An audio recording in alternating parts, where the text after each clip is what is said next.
So this is the location जिथे पिल्लं पडली होती आत. दिस इज फूड प्रोसेसिंगचा टँक ज्यात पिल्लं खाली पडली होती आणि फॉरेस्ट डिपार्टमेंटने त्या पिल्लांना रेस्क्यू केलं. आता पुढे बघूयात. Will try for reunion.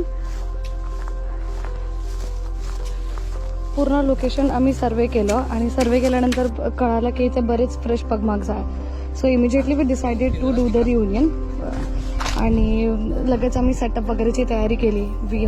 We put the live camera monitoring. Setup झाल्यानंतर लगेच डॉक्टरने कब्जला चेक केलं. त्यांचं बेसिक फर्स्ट एड केलं जेणेकरून की त्यांना कुठे इंजुरी नाही आहे किंवा they are fit for release. And we got heads up from doctors that we can go ahead with the reunion. आम्ही पिल्लांना रियुनियनच्या सेटअपवर आणलो.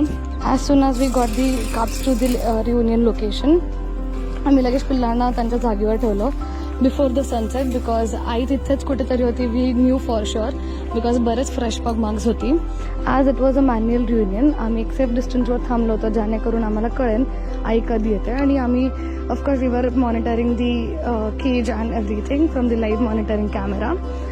जसा सनसेट झालं आम्हाला आई तिथे लोकेशनवर दिसली आणि इवन पिल्लं पण बरीच आवाज करत होती. जशी आई तिकडे आली शी लुक फॉर हर कब्स.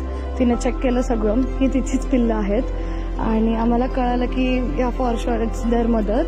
आम्ही एक सेफ डिस्टन्सवरनं जी रोप बांधली ज्याने आम्ही ते डोर ओपन केलं and finally it was a happy reunion, happy ending.